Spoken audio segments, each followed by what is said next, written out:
Hello friends, आज हम direct tax law का एक नया चैप्टर प्रोसीजर फॉर असेसमेंट करने जा रहे हैं। पहले हम इसका 5 मार्क्स का एक टॉपिक कर लेते हैं। Right a note on income escaping assessment. Income escaping assessment section 147। अगर असेसिंग ऑफिसर के पास यह रीज़न टू बिलीव हो कि टैक्स के लिए चार्जेबल कोई इनकम किसी असेसमेंट ईयर में असेसमेंट के लिए एस्केप हो गई हो या छूट गई हो, यानी कि वो स्किप हो गई हो, उसकी असेसमेंट ना हुई हो, तो वो सेक्शन 148 से लेकर 153 तक की प्रोविज़न्स के अकॉर्डिंग ए पॉइंट ऐसी एस्केप्ड असेसमेंट की इनकम को असेस या रीअसेस कर सकता है। बी पॉइंट वो लॉस या डेप्रिसिएशन या किसी और अलाउंस को रिकम्प्यूट कर सकता है, जिस तरह का भी उस रेलिवेंट असेसमेंट ईयर में केस हो। रेलिवेंट असेसमेंट ईयर के एंड होने से विद इन 4 ईयर की एक्सपायरी के बाद उस सेक्शन के अंडर कोई एक्शन नहीं लिया जा सकता जब तक टैक्स के लिए चार्जेबल इनकम के फेलियर का रीज़न बताने के बाद उसी असेसमेंट ईयर में उस इनकम की असेसमेंट के लिए ज़रूरी सभी material facts fully and truly disclose नहीं कर दिए जाते। यह भी प्रोवाइड किया गया है कि असेसिंग ऑफिसर ऐसी इनकम को असेस या रीअसेस भी कर सकता है। Now deemed cases for escaped income assessment. Following cases में इनकम चार्जेबल टैक्स को एस्केप्ड इनकम डीम कर लिया जाएगा, यानी कि मान लिया जाएगा। फर्स्ट पॉइंट, अगर असेसी की अपनी total taxable income maximum exempted limit से एक्सीड कर रही हो बट असेसी ने उस इनकम के रिटर्न को फर्निश या फाइल ना किया हो। अगर असेसी ने रिटर्न फर्निश कर दी हो बट उस पर असेसमेंट ना मेड की गई हो, क्योंकि असेसिंग ऑफिसर ने यह नोटिस किया होगा कि ए पॉइंट असेसी ने इनकम को अंडर स्टेट यानी कि एक्चुअल से कम स्टेट किया है, शो किया है, या बी पॉइंट अगर असेसी उसकी रिटर्न में एक्सेसिव लॉस, डिडक्शन या अलाउंस या रिलीफ एक्सेट्रा को क्लेम कर रहा है, मतलब कि जितनी उसे क्लेम करनी चाहिए उतनी नहीं, उससे ज़्यादा क्लेम कर रहा है। थर्ड पॉइंट, जब असेसिंग ऑफिसर ने असेसमेंट मेड की हो और वो यह फाउंड करता है कि ए पॉइंट टैक्स के लिए चार्जेबल इनकम अंडर असेस्ड है, यानी कि जितनी असेस होनी चाहिए उससे कम असेस की गई है इनकम, या सेकंड पॉइंट ऐसी इनकम बहुत लो रेट पे असेस्ड की गई है। थर्ड पॉइंट, ऐसी इनकम पे एक्ट के अंडर एक्सेसिव रिलीफ की डिमांड की जा रही है। डी पॉइंट, इस एक्ट के अंडर अगर एक्सेसिव लॉस या डेप्रिसिएशन अलाउंस कंप्यूट किया गया हो। ई पॉइंट, अगर किसी पर्सन के पास ऐसा एसेट पाया गया हो जो आउटसाइड इंडिया लोकेटेड हो। इन सभी सिचुएशंस में क्या होगा, उस पर्सन की इनकम को एस्केप्ड इनकम असेसमेंट के अंडर डीम कर लिया जाएगा। Now our second most important topic of this chapter is note on best judgement assessment. किसी असेसी की असेसमेंट मेक करने के प्रोसेस में असेसिंग ऑफिसर उन असेसी से नोटिस के ज़रिए किसी सर्टेन इन्फॉर्मेशन के लिए कॉल कर सकता है, मतलब कि वो इन्फॉर्मेशन वो नोटिस के ज़रिए मंगवा सकता है। बट अगर असेसी ऐसे नोटिस को कंप्लाई करने यानी कि कॉल्ड इन्फॉर्मेशन को प्रोवाइड करने में फ़ेल हो जाए, तो उस केस में इस एक्ट में असेसिंग ऑफिसर को ये पावर्स दी गई हैं कि वो ऐसे केसेस के साथ डील करने के लिए एक most important tool best judgement assessment use कर सकता है। इस असेसमेंट को एक्स पार्टी असेसमेंट भी कहते हैं। इस तरह के असेसमेंट तब की जाती है जब असेसी असेसिंग ऑफिसर के साथ कोऑपरेट नहीं करता और असेसिंग ऑफिसर सफिशिएंट इंफॉर्मेशन की एब्सेंस में असेसी की इनकम या लॉस की फाइनलाइजेशन को उसकी best of ability, knowledge, judgement, guess work etcetera से प्रोसीड्स करता है। इस तरह की असेसमेंट का आइडिया असेसी को कोऑपरेट ना करने के लिए पनिशमेंट नहीं है, बल्कि इसमें असेसिंग ऑफिसर उसके द्वारा गैदर की गई इंफॉर्मेशन या मटेरियल के बेसिस पे असेसमेंट मेक करता है। वो उसकी असेसमेंट असेसी की प्रीवियस रिटर्न्स, असेसी की सोसाइटी में रेपुटेशन या उसके बारे में लोकल नॉलेज को गैदर करके उसके बेसिस पे वो सभी इंफॉर्मेशन गैदर करने के बाद ही असेसी की इनकम के बारे में वो जजमेंट करता है, जिससे वो समझता है कि वो उसकी असेसी की इनकम की करेक्ट असेसमेंट हो सकती है। यहाँ पे यह ज़रूरी है कि किसी भी डिसीजन पे पहुँचने से पहले असेसी को हियरिंग की अपॉर्चुनिटी दी जानी चाहिए और की गई असेसमेंट असेसिंग ऑफिसर के द्वारा गैथर्ड इंफॉर्मेशन पे ही बेस्ड होनी चाहिए, ना कि सिर्फ गैस वर्क पे। बेस्ट जजमेंट असेसमेंट में ऑफिसर को उस पर्सन के अगेंस्ट उसकी बेस्ट जजमेंट देनी होती है जो पर्सन इंफॉर्मेशन सप्लाई करने में इन डिफ़ॉल्ट हो, यानी कि फेल हो चुका हो। इसलिए उसका डिसऑनेस्टी या बदले की भावना के साथ एक्ट या काम ना करना बहुत ज़रूरी है। बेस्ट जजमेंट असेसमेंट की मेनली 2 टाइप्स हैं।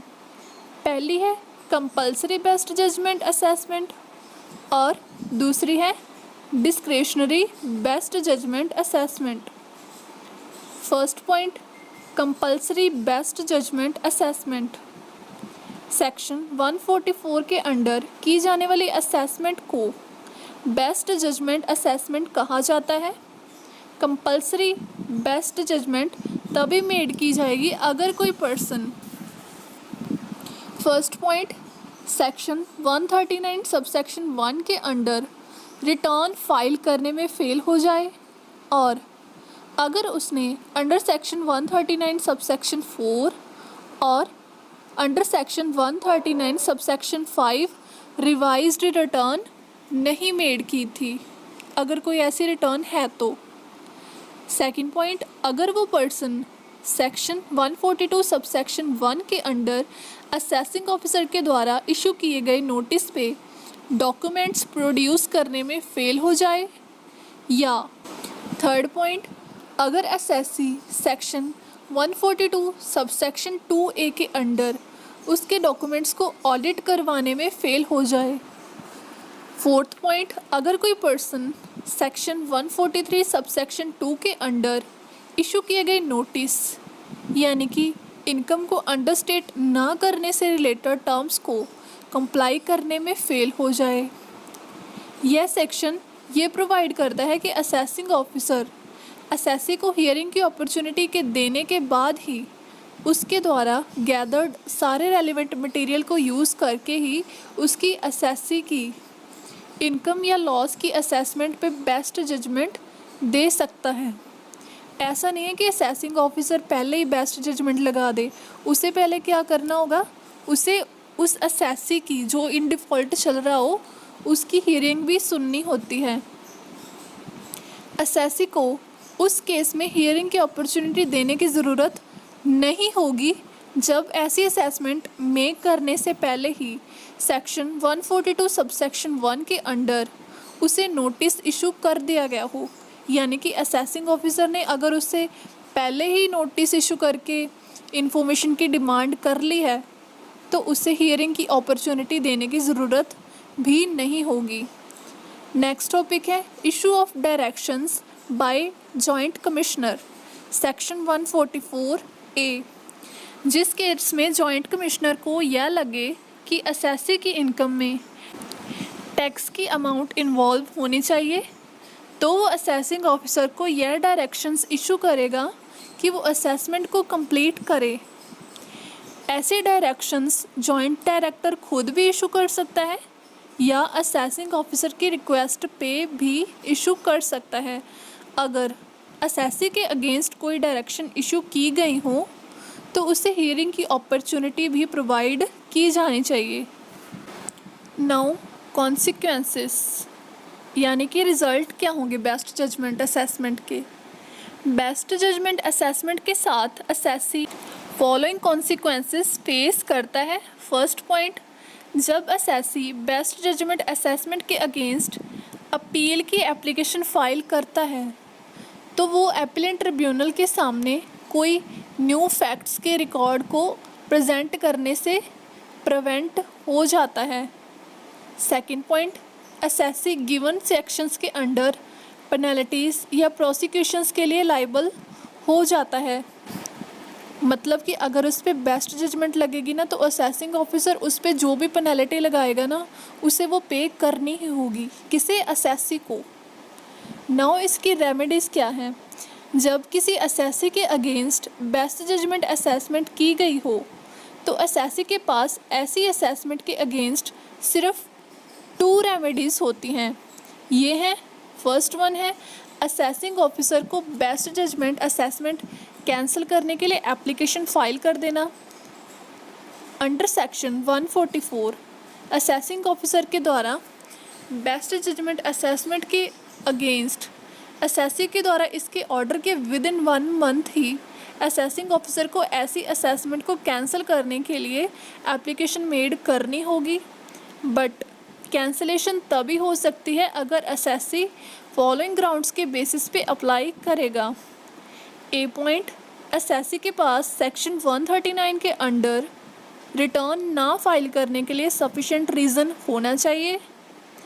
बी पॉइंट, अगर उसे under section 142 subsection 1 and 143 subsection 1 कोई नोटिस रिसीव ना हुआ हो। थर्ड पॉइंट, उसके पास अंडर सेक्शन 142(1) और 142 सबसेक्शन 2 सेंड किए गए नोटिस को कंप्लाई ना करने का सफिशेंट रीज़न होना चाहिए। सेकंड केस में तो क्या था, उसे नोटिस ही नहीं रिसीव हुआ, बट थर्ड केस में उसे नोटिस रिसीव हो गया बट उसे कंप्लाई क्यों नहीं कर पाया, वो उसका रीज़न उसे देना होगा। अगर असेसिंग ऑफिसर असेसी के द्वारा दिए गए नॉन कंप्लाइंस के रीज़न से सेटिस्फाई हो तो वो बेस्ट जजमेंट असेसमेंट को ज़रूर कैंसिल करेगा और रेगुलर असेसमेंट मेड करेगा। बेस्ट जजमेंट असेसमेंट के लिए की गई हर एप्लीकेशन को असेसिंग ऑफिसर के द्वारा वो एप्लीकेशन रिसीव होने के with in 90 days dispose of किया जाना ज़रूरी है। मतलब कि उस पर असेसिंग ऑफिसर को डिसीजन देना ही होगा। अगर assessing officer best judgement assessment को कैंसिल करने से रिफ्यूज़ कर देता है तो असेसी के पास यह राइट है कि वो बेस्ट जजमेंट असेसमेंट के अगेंस्ट अपील कर सकता है। किसे? यह अपील वो कमिश्नर या अपीलेंट ट्रिब्यूनल को कर सकता है जो कि हायर अथॉरिटीज़ हैं। अगर क्वेश्चन ऑफ लॉ अराइज हो तो असेसी हाई कोर्ट या सुप्रीम कोर्ट का दरवाज़ा भी नॉक कर सकता है, यानी कि वहाँ अपील कर सकता है। बट किस केसेस में? अगर वहाँ पे क्वेश्चन ऑफ लॉ अराइज हो। ये तो हम पहले भी पढ़ चुके हैं ना अपील्स वाले चैप्टर में कि किसी भी अपील को सुप्रीम कोर्ट और हाई कोर्ट में सिर्फ तभी किया जा सकता है अगर वहाँ पे क्वेश्चन ऑफ लॉ अराइज हो। ये मैंने उसी वीडियो में समझा दिया है। अगर आपको जानना है कि क्वेश्चन ऑफ लॉ क्या होता है तो आप अपील्स वाली वीडियो देख सकते हो। नाउ सेकंड रेमेडी है हमारे पास filing of appeal against assessment to the commissioner.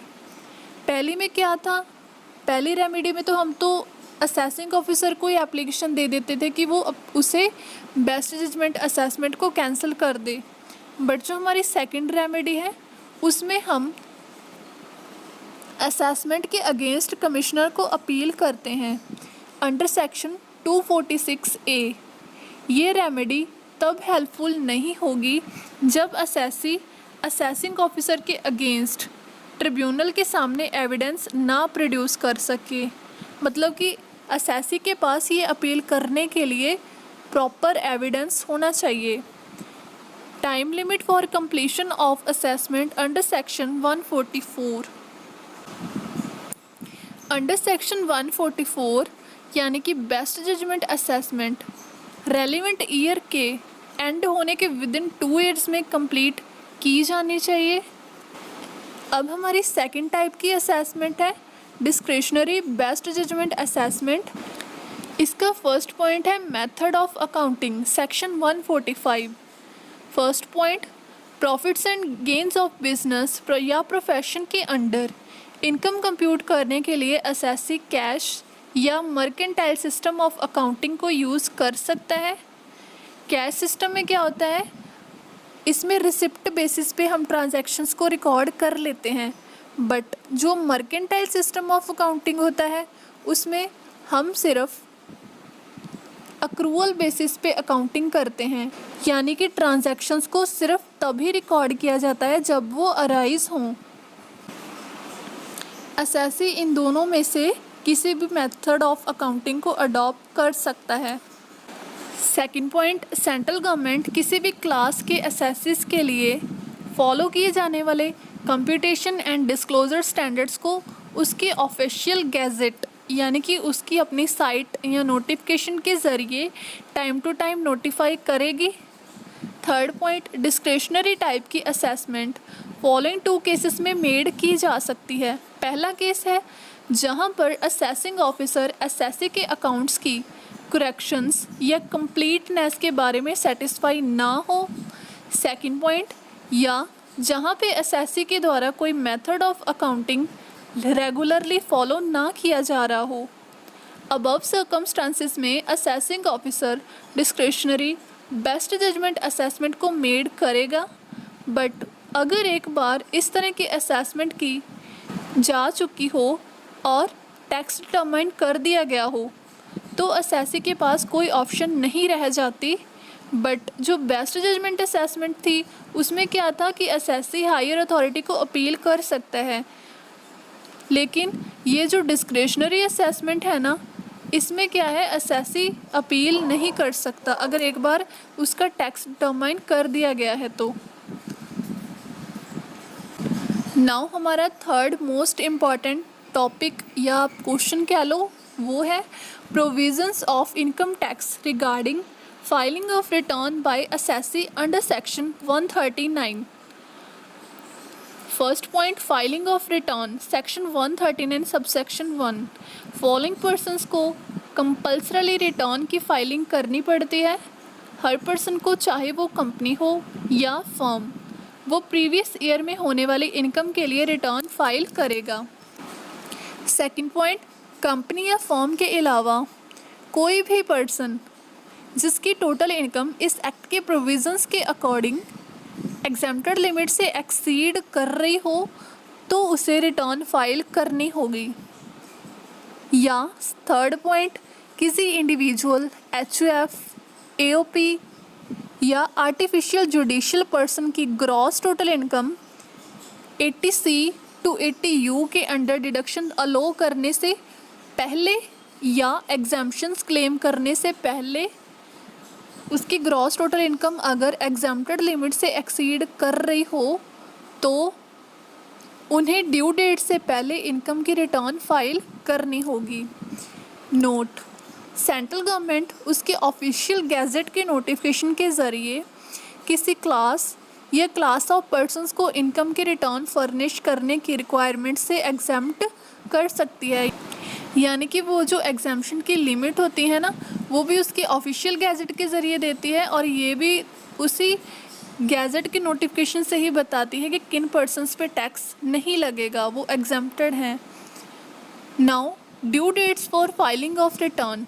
A point, company assessee के लिए असेसमेंट ईयर के सितंबर मंथ के 13th डे से पहले उसे रिटर्न फाइल करनी होगी।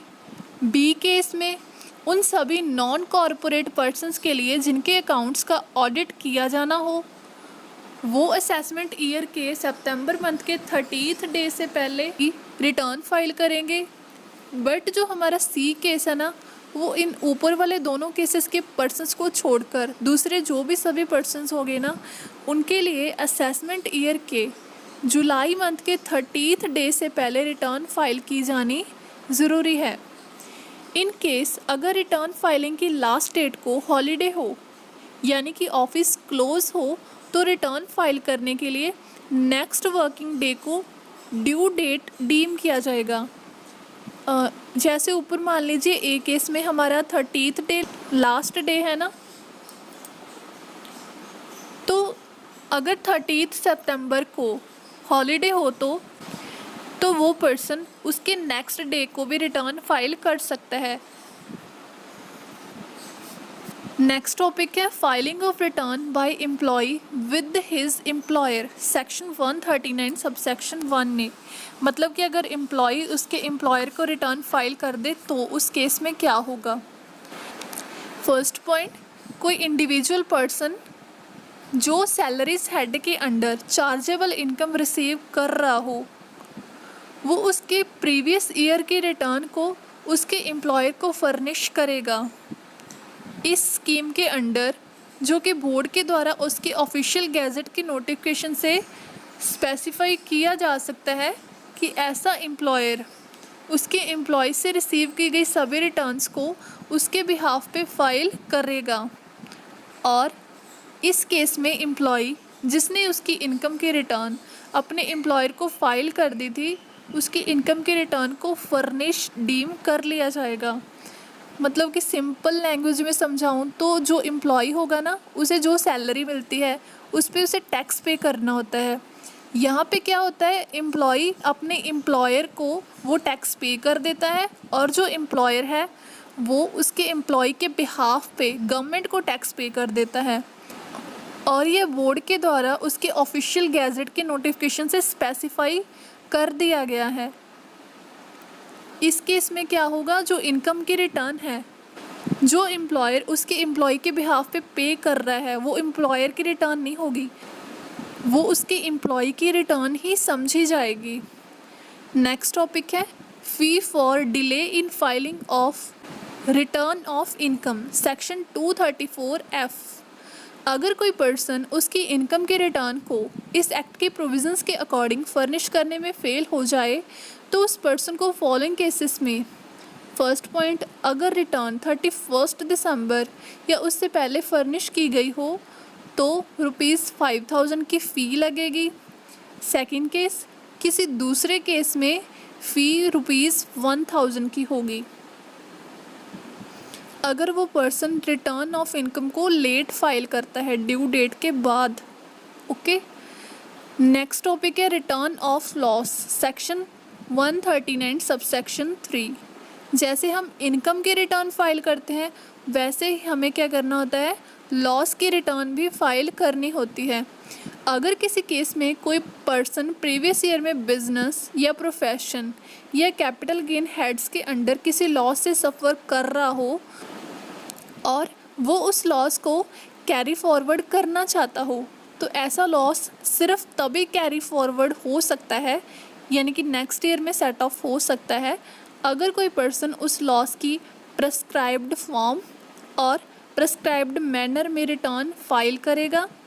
इस तरह की रिटर्न अलॉट टाइम में ही फाइल होनी चाहिए।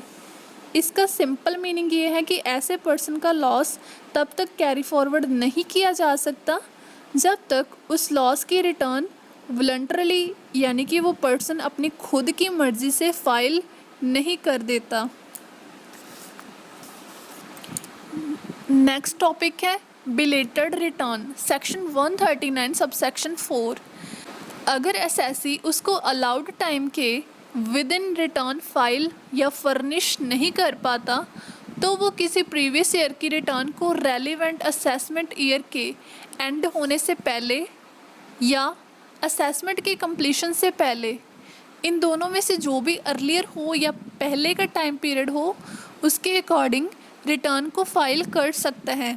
सेक्शन 139 सबसेक्शन 1 या सबसेक्शन 4 के अंडर फाइल की गई रिटर्न को 2017-18 से किसी ओमिशन या रॉन्ग स्टेटमेंट के लिए रेलिवेंट असेसमेंट ईयर के एंड होने के विद इन 1 ईयर या असेसमेंट के कंप्लीशन के पहले, इनमें से जो भी अर्लियर हो तो उस टाइम पर रिवाइज कर सकता है। रिवाइज का मतलब होता है चेंजेस करने। नेक्स्ट टॉपिक है return of income in case of trust. Trust तो पता है ना, जो चैरिटेबल ट्रस्ट होते हैं एक्सेट्रा। सेक्शन 139 सबसेक्शन 4A, इस प्रोविज़न के अकॉर्डिंग अगर ऐसे पर्सन्स की इनकम जो ट्रस्ट के लिए काम कर रहे हों या खुद ट्रस्ट की टोटल इनकम अगर टैक्स के लिए फिक्स्ड मिनिमम अमाउंट से एक्सीड कर रही हो, तो ऐसे पर्सन या ट्रस्ट को उसकी इनकम के प्रेस्क्राइब्ड फॉर्म और प्रेस्क्राइब्ड मैनर में रिटर्न फाइल करनी होगी। Next topic return of income in case of political parties, section 139 subsection 4B, इस प्रोविज़न के अकॉर्डिंग अगर किसी पॉलिटिकल पार्टी की टैक्स की प्रोविज़न के अकॉर्डिंग कैलकुलेट की गई टोटल इनकम मैक्सिमम अमाउंट से एक्सीड कर रही हो, यानी कि जो लिमिट सेट की गई है उससे एक्सीड कर रही हो, तो हर पॉलिटिकल पार्टी के चीफ एग्जीक्यूटिव ऑफिसर की यह ड्यूटी है कि वो इनकम की रिटर्न को फाइल करे। नेक्स्ट टॉपिक है revised return, section 139 subsection 5। Revise का मतलब होता है कोई चेंजेस करके रिटर्न को फाइल करना। अगर कोई पर्सन यह फाइंड करता है कि उस पर्सन के द्वारा फर्निश की गई रिटर्न में कोई ओमिशन या रॉन्ग स्टेटमेंट दी गई हो, तो वो रिवाइज्ड रिटर्न को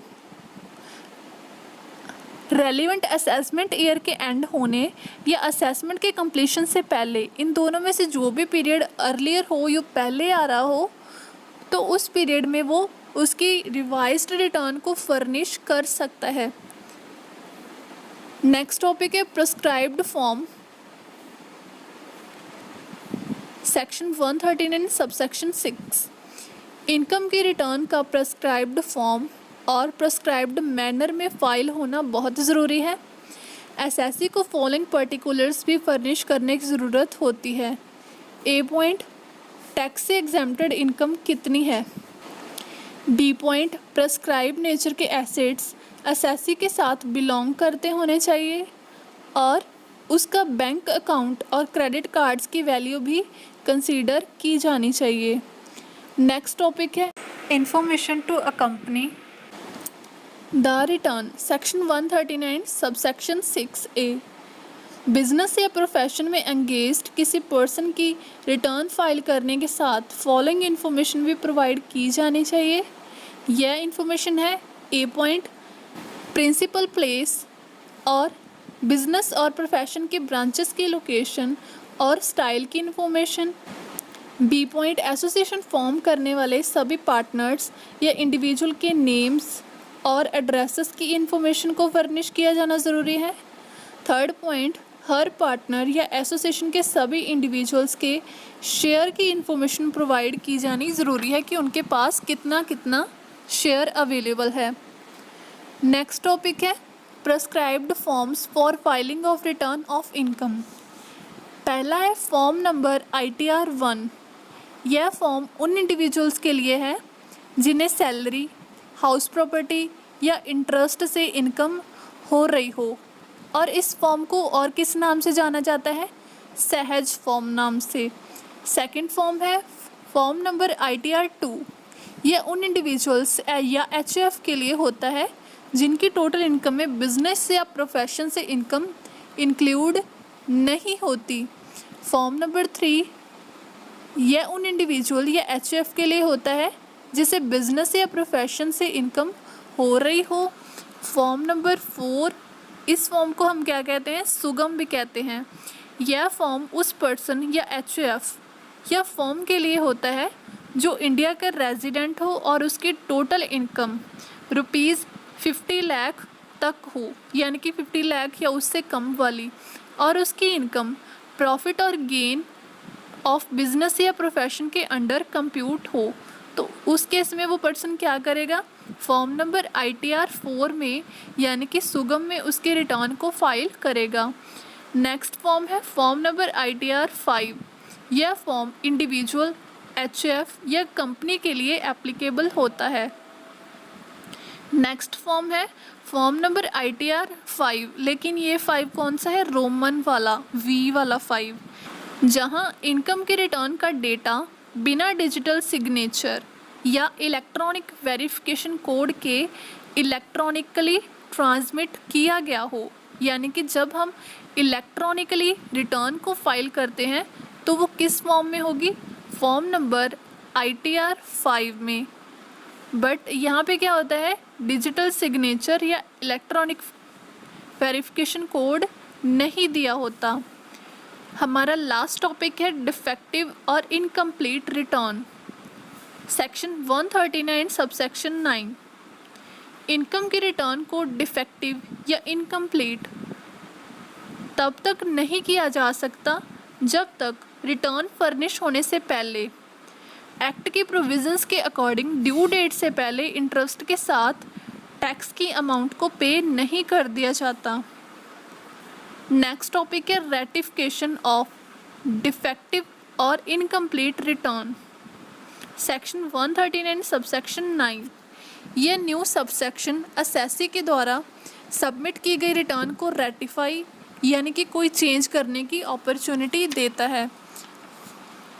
बट रेटिफाई किस केस में होता है, अगर उसके रिटर्न डिफेक्टिव हो या इनकम्प्लीट हो। अगर असेसिंग ऑफिसर को यह पता चलता है कि रिटर्न पे असेसी के द्वारा फर्निश की गई अमाउंट में रेटिफिकेशन की ज़रूरत है तो वो उसके ऑर्डर के विदिन 15 डेज ही उसके रिटर्न को रेटिफाई करने की उस पर्सन को अपॉर्चुनिटी दे सकता है कि वो उसमें चेंजेस कर ले। अगर उस रिटर्न को प्रिस्क्राइब्ड टाइम में रेटिफाई नहीं किया जाता तो ऐसा नोटिस क्या हो जाता है, इनवैलिड बन जाता है। इस लेक्चर की PDF के लिए आप हमारा टेलीग्राम ग्रुप ज्वाइन कर सकते हो जिसका लिंक डिस्क्रिप्शन में गिवन है। उसी PDF में लास्ट पे मेरे हैंड रिटन नोट्स भी दिए गए हैं, बट आप उसमें कुछ चेंजेस कर लेना, ओके। एंड और भी सब्जेक्ट्स की वीडियोस के लिए प्लीज़ हमारे चैनल को सब्सक्राइब कर लीजिए एंड शेयर कर दीजिए। And thank you for watching.